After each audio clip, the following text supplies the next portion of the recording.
আসসালামু আলাইকুম, welcome back to my channel. আশা করছি আপনারা সকলে খুব ভালো আছেন। আমি আজকে আপনাদেরকে তৈরি করে দেখাবো ঈদের স্পেশাল একটি রেসিপি, খুবই মজার একটি ডেজার্ট রেসিপি।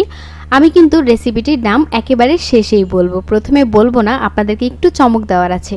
আর একটা কথা বলবো, আপনারা যদি চান খুব বেশি প্রশংসা পেতে তাহলে কিন্তু অবশ্যই রেসিপিটি করবেন, কারণ এত মজার রেসিপি নিজে খেয়ে তো চমকে যাবেনই, অন্যকেও চমকে দিন। প্রথমে আমি এখানে নিয়েছি 1 লিটার পরিমাণে দুধটা আমি জাল করে নিয়েছি।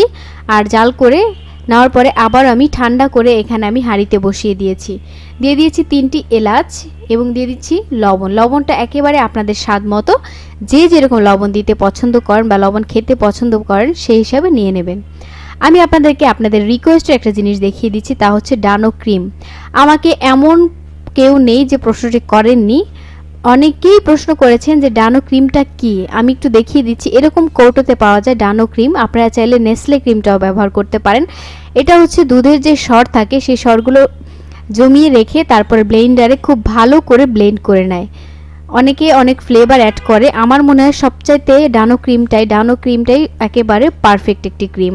আমি আপনাদেরকে একটু চামচ দিয়ে তুলিয়েও দেখিয়ে দিলাম। আমি এখানে পুরো একটা কৌটার অর্ধেক ডানো ক্রিম ব্যবহার করব।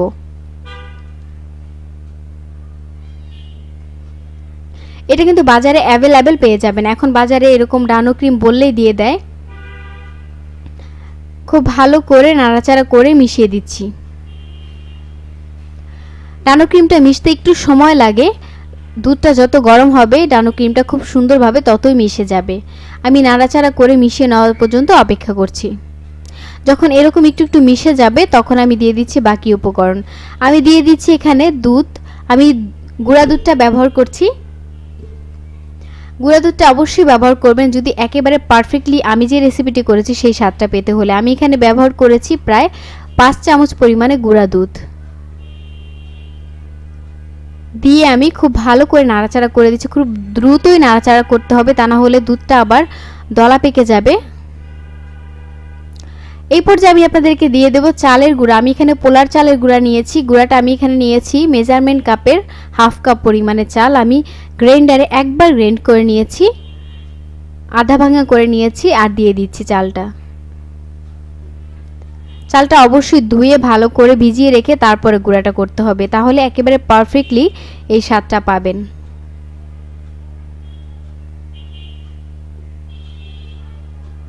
আসলে আমরা যে কোনো রান্না করি না কেন সকলেই চাই একটু রান্নাটা সবাই ভালো বলুক বা খেয়ে কেমন হয়েছে তাড়াতাড়ি কমেন্ট করে জানানো। তাই বলবো এরকম একটা রেসিপি যদি সবাইকে করে খাওয়ানো যায় তাহলে একেবারে মনোমুগ্ধকর একটা রেসিপি।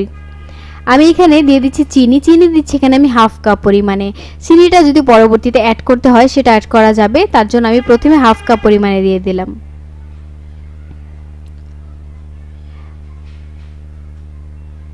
আরেকটা কথা বলবো, আমার তো প্রশংসা পেতে খুবই ভালো লাগে, কারণ আমি সব সময় রান্না করার পরে অপেক্ষায় থাকি, রান্না করে যখন কাউকে খাওয়াই অপেক্ষা থাকি তখন শুনতে যে কেমন হয়েছে, কেমন লেগেছে রেসিপিটি। আর বাকিরা কেমন লাগে সেটা তো আমি বলতে পারি না আপনাদের কেমন লাগে। এখন আমি নাড়াচাড়া করে মিশিয়ে দিচ্ছি চিনিটা গলে যাওয়া পর্যন্ত।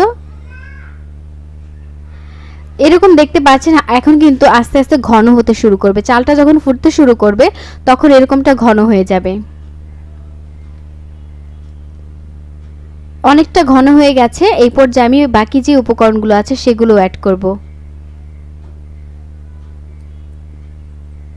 নাড়াচাড়া কিন্তু অবশ্যই বন্ধ করা যাবে না, অনবরত নাড়াচাড়া করতে হবে, তা না হলে কিন্তু চালটা জায়গায় জায়গায় লেগে যাবে। আমি এখানে অ্যাড করছি খেজুর। অবশ্যই নরম খেজুরটা ব্যবহার করবেন। আর এখানে আমি নিয়েছি মেজারমেন্ট কাপের হাফ কাপ পরিমাণে খেজুর আমি একেবারে কুচি কুচি করে কেটে নিয়েছি।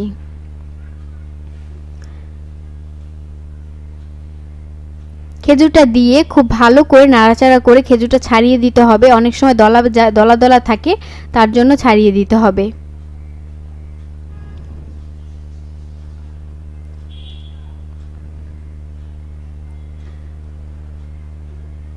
এখন আমি দিয়ে দিচ্ছি কাঠবাদাম এবং কাজু বাদাম। আমি এখানে ব্যবহার করছি, একেবারে কুচি কুচি করে কেটে নিয়েছিলাম।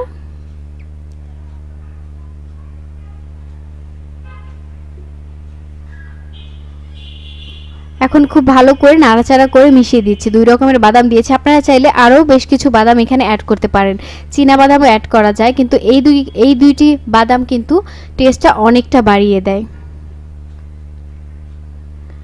এই পর্যায়ে চালগুলো অনেকটা ফুটে গেছে, অনেকটা সেদ্ধ হয়ে গেছে। আমি আর বেশ কিছুক্ষণ চুলায় রাখবো না, কিছুক্ষণ চুলায় রেখেই চুলা থেকে নামিয়ে নেব, কারণ একেবারে পারফেক্টলি যখন আমি চুলা থেকে নামিয়ে নেব তখন আরও বেশি ঘন হয়ে যাবে। এখন একেবারে কনসিস্টেন্সিটা একদম পারফেক্ট আছে। তো ভিউয়ার্স, এখন চুলা থেকে নামিয়ে সার্ভিংয়ে চলে যাচ্ছি। তৈরি হয়ে গেছে আজকের এই মজাদার রেসিপিটি। আমি একটু আবারও প্রথম থেকে দেখিয়ে দিচ্ছি, কারণ এই প্রথমের এই অংশগুলো যদি দেখেন তাহলে এমনিতেই লোভ লেগে যায়। আমরা বাদাম তো কম বেশি সবাই পছন্দ করি, তাই না? বাদাম দিয়ে আর খেজুর দিয়ে যদি এত মজাদার খেজুরের পায়েস তৈরি করা যায় তাহলে কেনই এত দেরি, এক্ষুনি করে ফেলুন। আমার তো খুবই পছন্দের একটি রেসিপি, অবশ্যই বাসায় আপনারা করে কমেন্ট বক্সে কমেন্ট করে জানাবেন। আজকে এই পর্যন্ত, নেক্সটে আবারও আসবো। Thank you.